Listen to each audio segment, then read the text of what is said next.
Hello everyone, তোমাদের সঙ্গে আজ শেয়ার করব জন্মাষ্টমীর দিন সারাদিন কি করেছিলাম, কিভাবে গোপাল সোনাদের জন্মদিন সেলিব্রেট করলাম, সবটা তোমাদের সঙ্গে এই বড় ভ্লগে আমি শেয়ার করব। তো ফার্স্টেই ঘুম থেকে উঠে এই যে আমার পুটুরানি, আমার রাধা রানী, ওকে একটু আদর না করলে তো হয় না, ওকে একটু আদর করেই ঘুম থেকে ওঠাই। তারপর একটু চা খেয়ে মা আর আমি বাজার বেরিয়ে পড়েছিলাম। তো আগের দিন যাওয়া হয়নি, পরের দিন সকালেই বাজার গেছিলাম আমি আর মা।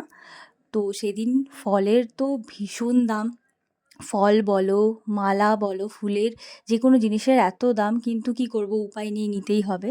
তো সব বাজার করলাম, লাস্টে কেক নিয়ে বাড়ি ফিরে এলাম। তারপর স্নান করে পুজোটা সেরে নিলাম, ঘরের পুজোটা। আর গোপাল সোনাদের দেখো, বার্থডে বয়দের ওঠালাম ঘুম থেকে। তারপর ঠাকুরের বাসনগুলো মেজে পুজো করতে বসে পড়েছিলাম। যেহেতু মাকে অনেকটাই কাজ করতে হচ্ছিল, বাবার ভীষণ শরীর খারাপ, তো জন্মাষ্টমীর দিন হোক বা যে কোনো পুজোর দিন হোক, বাবা বাইরের সব কাজটা নিজেই করে। সেই জন্য আমাদের চাপটাও খুব একটা থাকে না, আমরা বাড়িরটাই করি। কিন্তু এবার যেহেতু বাবার ভীষণ শরীরটা খারাপ, সেই জন্য আমাদেরকেই পুরোটাই দেখতে হয়েছে। তো বাইরের সব কাজ সেরে, ঘরের কাজ সেরে, সেই জন্য মাকে বললাম তুমি বাকি কাজগুলো শুরু করে দাও, আমি পুজোর দিকটা দেখছি। তো সেই মতো মা স্নান টান করে সব রেডি করতে বসে গেছিলো, ভোগ তাল তালটা মারছিল। আর আমাকে বলছিল যে তাল, যেহেতু আমি তাল সত্যি মারতে পারি না, মানে খুব অসুবিধা হয়, তো বলছিল তালটা ছাড়িয়ে রাখ। আর এই যে দেখো, আমি ওকে আটকে রেখেছিলাম, যেহেতু ও বারবার চলে আসছিল যদি মুখ দিয়ে দেয়, তো সেই জন্য আরও উকি মেরে মেরে দরজাটা খোলার চেষ্টা করছিল।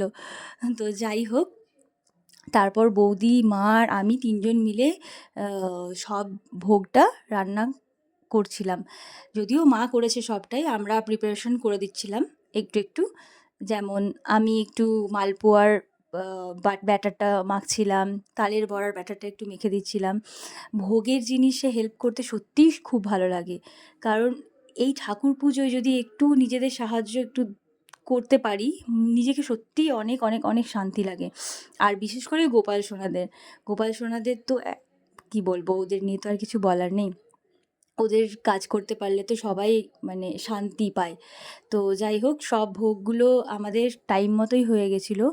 তো তোমরা কিভাবে জন্মাষ্টমী পালন করলে, কি করলে, কিভাবে গোপু সোনাদের সাজালে, সবটা শেয়ার করো, সবটা কমেন্টসে জানিও।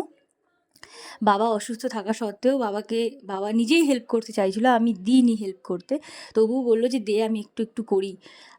বসে বসে বললাম হ্যাপি বার্থডেটা তুমি ট্যাগটা একটু ঠিক করে দাও। আর দেখো ডেকোরেশনটা যতটা আমার দ্বারা সম্ভব হয়েছে আমি করেছি। এবার বাবার শরীরটা খারাপের জন্য কমের মধ্যেই চেষ্টা করেছিলাম করার। তো ডেকোরেশনটা কেমন হয়েছে জানিও। বাল্ব দিয়ে, টুনি দিয়ে, লাইট দিয়ে, বেলুন দিয়ে একটু ছোটোর মধ্যেই করার চেষ্টা করেছি। আমার তো ভীষণই ভালো লেগেছে, তোমাদের কেমন লেগেছে অবশ্যই অবশ্যই অবশ্যই কমেন্টসে জানিও। আর এই যে আমাদের জ্যান্ত গপু, উনি তো লাইট দেখতেই ব্যস্ত, উনি লাইট দেখে মানে হকচকিয়ে এসেছে, এটা কী জিনিস। তো ওকেও সাজিয়েছিলাম, সেটাও তোমাদের সঙ্গে শেয়ার করব পরের নেক্সট ব্লগে। তো দেখো বিকেল হলো, আর আমি একটু সাজুগুজু করে দিয়েছিলাম, ভেবেছিলাম গোপী ড্রেস পরবো, কিন্তু পরা হয়নি, এত বাড়ির চাপ, বাড়ির কাজ করে ওঠা হয় না আর কি। তো যাই হোক, কী ভোগ হয়েছে তোমাদের সঙ্গে শেয়ার করলাম। সেদিন হয়েছিল তালের বড়া, তালের ক্ষীর, লুচি, সুজি আর মালপোয়া, এগুলো হয়েছিল। আমাদের তো নুন দেওয়া কিছু হয় না, অ্যাকচুয়ালি অনেকেরই বাড়িতে হয়তো হয় না, তো সেই জন্য এই ভোগগুলোই হয়েছিল। তালের লুচিও হয়, তো সেদিন করা হয়নি। তো তারপর দেখো, কেকটা সকালে আমি নিয়ে এসেছিলাম, ফ্রিজে রেখেছিলাম, ভীষণ ভীষণ ভীষণ মিষ্টি হয়েছে কেকটা, মাটকা নিয়েছিলাম। তো তারপর পুরোহিতের অপেক্ষা করছিলাম, পুরোহিত মশাই অনেকটা লেট করে দিয়েছিল, 6টায় আসবো বলেছিল আর এসেছে 8:30টায়। তো যাই হোক, ফাইনালি পুরোহিত মশাই এসে গেছে, আর আমার গোপাল সোনাদেরকে স্নান করাচ্ছে। সেই স্নানের ভিডিওটা তোমাদের সঙ্গে শেয়ার করলাম, কিভাবে সেদিন স্নান করানো হয়েছে, কিভাবে নয়, সবটাই শেয়ার করেছি।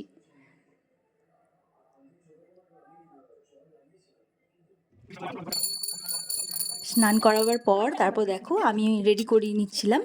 তো প্যান্ট পরিয়ে নিলাম, জামা, ওর জন্য লেহেঙ্গা কিনেছিলাম, আগের বছরও আই থিঙ্ক লেহেঙ্গাই কেনা হয়েছিল, এবছরও লেহেঙ্গাই কেনা হয়েছে। তো লেহেঙ্গাটা পরিয়ে নিচ্ছিলাম। আমার তো ভীষণ ওদেরকে সাজাতে ভালো লাগে, প্রতি বছর আমিই সাজাই, কারণ একটু ধৈর্য ধরে না সাজালে না সত্যি ভালো লাগে না। সেই দিনটা তো ওদেরই দিন, তাই ওদেরকে একটু মন ভরে সাজাতে পারলে সত্যিই মনটা খুব ভালো লাগে। তো তোমাদের সাথে সেটা আমরা শেয়ার করলাম। তো পুরোহিত মশাই তারপর পুজোটা সেরে নিচ্ছিল।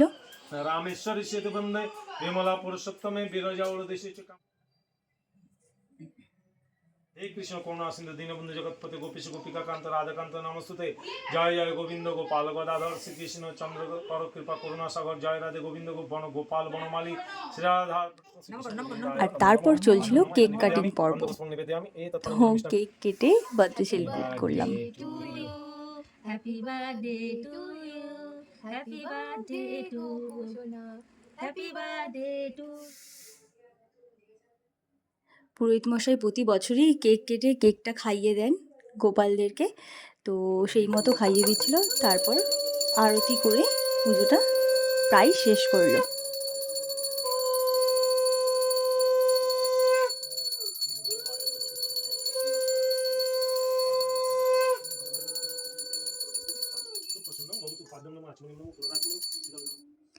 তারপর সব শেষে আমি পাঁচালি পড়ে নিলাম। প্রতি বছরই আমি কৃষ্ণের অষ্টতর শতনামটা পাঁচালিটা আমি পড়ি। এবছর বৌদি প্রথম উপোস ধরেছিল, তাই ওকে ব্রত কথাটা পড়ানো স্টার্ট করলাম। তারপর অনেক রাত্রে প্রায় ওই 11:30 12টার কাছাকাছি ভোগ খেতে বসলাম, আর আজকের দিনটা এইভাবেই শেষ করলাম। তোমরা জানিও ভ্লগটা কেমন লাগলো। নেক্সট ভ্লগ খুব তাড়াতাড়ি আসবে। আমার গোপাল সোনাদের কেমন লেগেছে অবশ্যই কমেন্টসে জানিও। তো এখানেই শেষ করলাম।